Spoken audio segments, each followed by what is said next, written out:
Hi and welcome to our channel Ron Sailing. For 7.5 years we sailed the world on our two boats, Ron 1 and Ron 2. And since November 2022 we are building our next boat ourselves in the barn on our farm in Sweden. There's still a few years until Ron 3 is ready for the big oceans, but we've come a long way.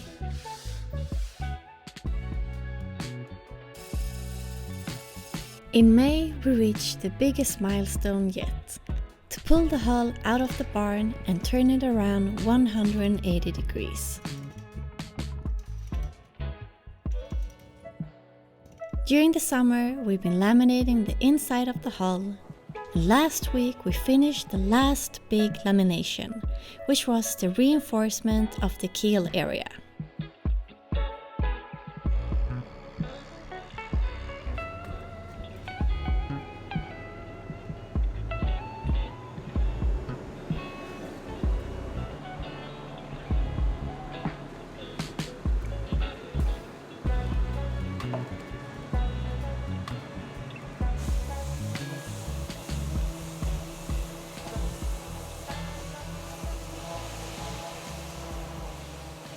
So the keel area is now sanded and more or less ready for the next step, which is the keel grid. I still need to sand a little bit more back here and also in front of this new laminate, since the keel grid extends a bit further aft and in front of this new section. But before I do that, I wanted to check that we have the correct thickness now on the laminate here. So I will draw up a line along the center line of the boat with the laser and drill a small 3mm hole at the center line to be used as a reference point for positioning of everything, but also to check that we have the correct thickness now.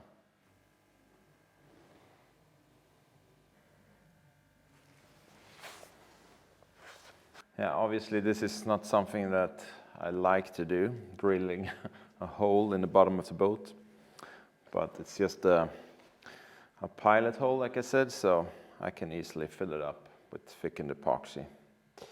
And also the keel plate will sit in this area on the outside, so it's no problem.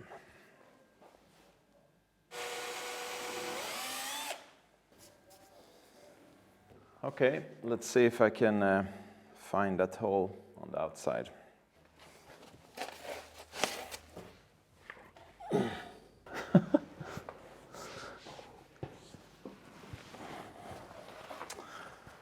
I can't reach it. I'm too big.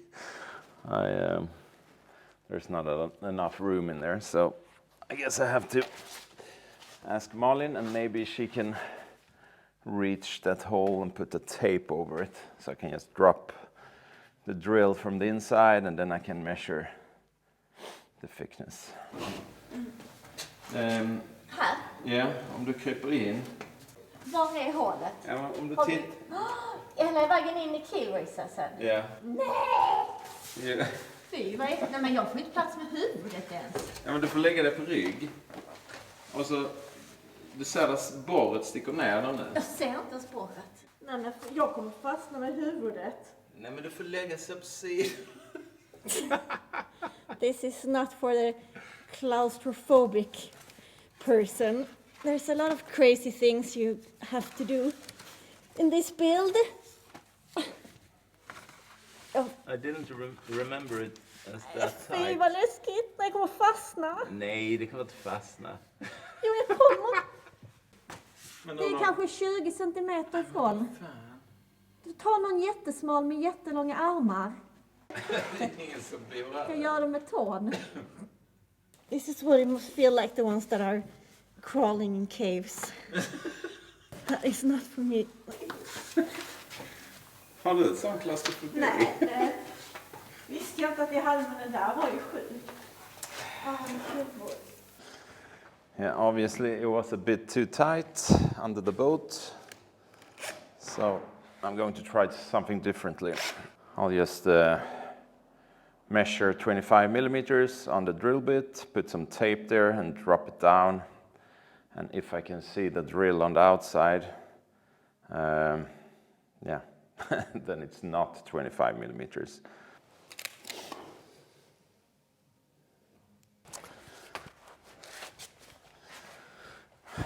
No, I can't see it, so I guess it's more than 25. I'll just move the tape a little bit.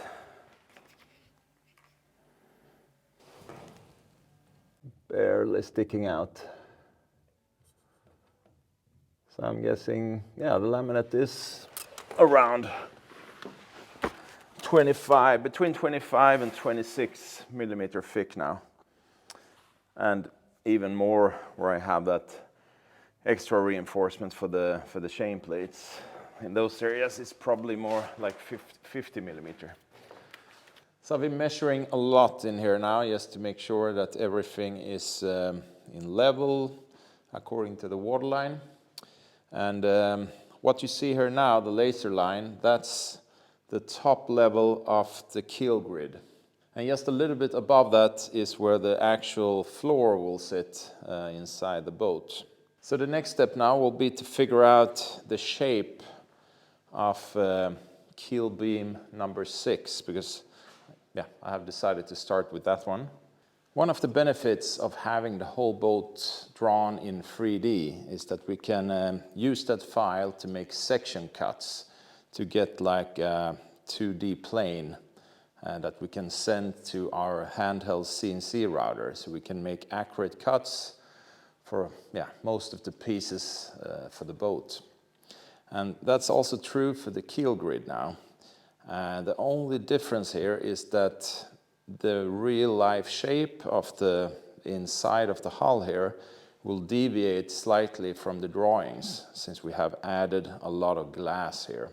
So I looked around online to see if there's like a 2D scanner, like a tool that we can scan, like making a section scan of the inside here. And I found one. It's from a company called 2D Scanner, and they were kind enough to send us this one to try out for the boat build. And the way it works is by laser, taking many measurements by small intervals over the whole section that you want to scan. And in this case, I know that the top of the keel grid starts here and the same on the other side. So now we can scan between this point over to the next point and get a real life section cut of the hull. And then I can send that file to the computer to check it against the file from the 3D drawings. But of course, the real life scan is what we're going to use. And I really think we can save a lot of time by using this during the whole boat build, really. So it'll be interesting to see now how accurate this scan is and how good the fit will be between the floor beam and the hull once we've made the cut with the CNC router.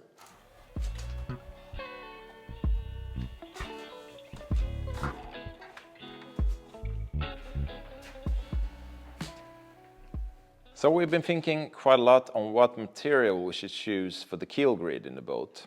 And there's lots of different options out there. And I guess the most common one for a sailboat like this would be to have like a foam core with glass on top, creating like a sandwich construction.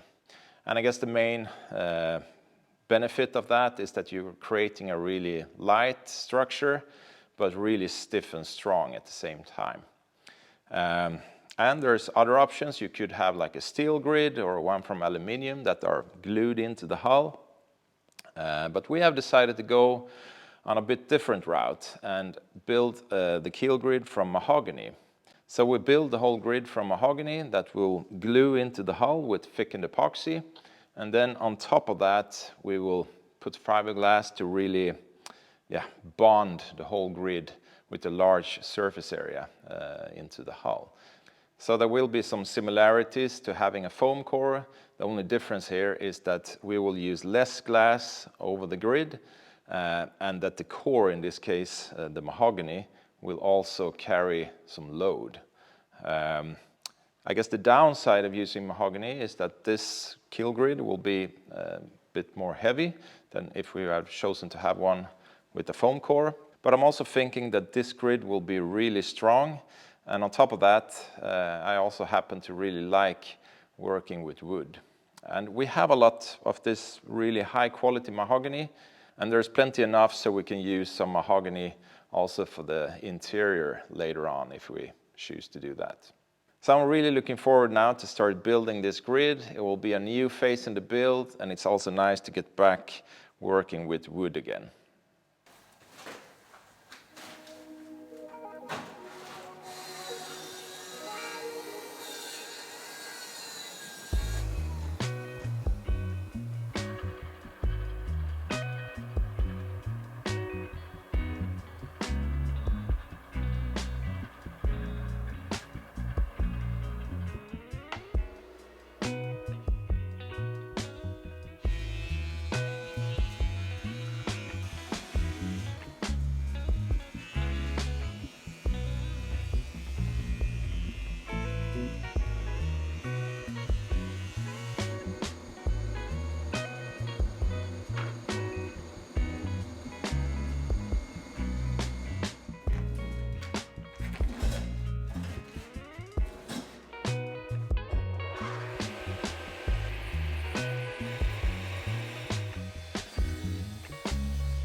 So here you can see the scan that I did. And as you can see, it's quite flat down here at the bottom where we have all that extra glass. So it's nice now to have this scanner, so we have a true line here of how the hull looks in that exact position of number 6 here. So I'm thinking now for the first one that I will make this cut from in plywood just to see how accurate it really is and try it in the hull before I start making any cuts in mahogany. Another benefit of having this file now is that I can quite easily determine how I should cut the lengths of those different layers of mahogany before I glue them together, and that will keep the waste down. So we'll get as much as possible out from all that mahogany. There's going to be roughly 18 layers stacked on top of each other. So obviously the pieces up here are a lot longer than the pieces down at the bottom here. So I will load up the shaper and the router and make the cut in this plywood here, I'm thinking.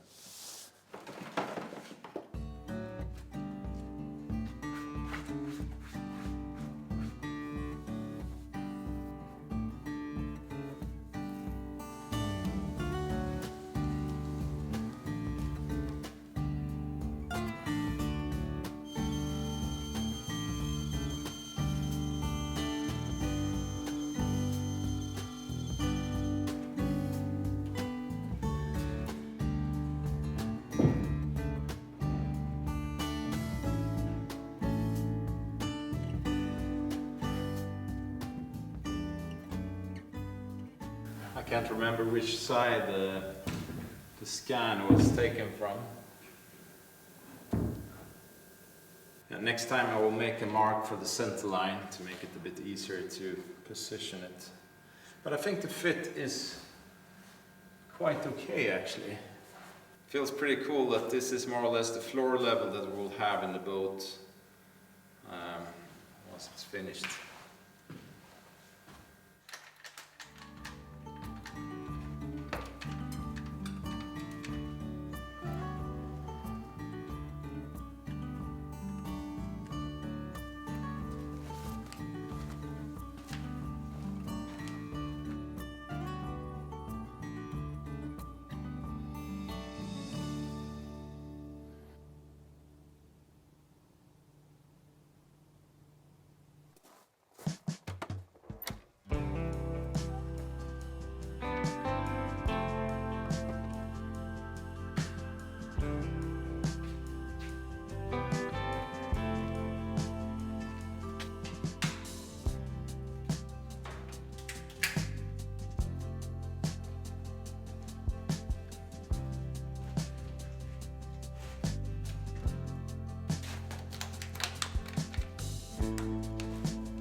Yeah, I think it turned out really good.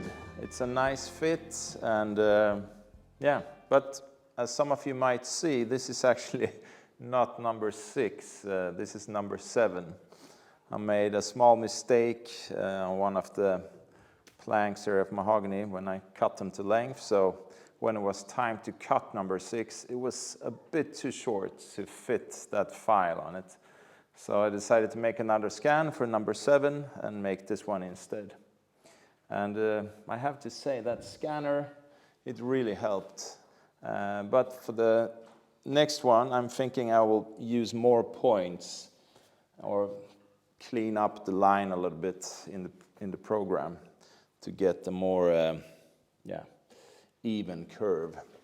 But like I said before, this whole thing will be set in with thickened epoxy glued into the hull.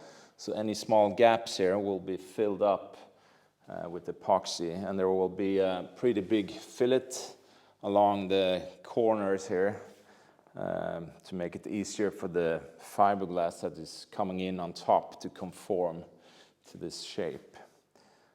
So we'll have a few layers of fiberglass over this to really bond it well to the hull. It's not totally finished yet. We have to decide if we're going to have any holes in these for cables, maybe some hoses, and also if we're going to have any limber holes for water. Could be good to have since the mast is coming down in this area. So 1 done and 9 to go, and I learned a lot from making this one, so I think it will be faster for the rest of them. And then of course we have the 2 lengthwise stringers as well, but they will be sitting in between these, because we really want to have the most strength from side to side here. The hull is stiff as it is, so the pieces sitting in between will just lock everything in place, and of course it will also add some stiffness to the hull. So yeah, I think this is it for this week's episode. Thanks a lot for watching, and we hope to see you back here next Friday. Take care, bye bye. Guys, before you go, we would be so happy if you would like to join our Patreon crew. YouTube isn't set up for niched content like ours, and we're dependent on our viewers' support to be able to create these videos.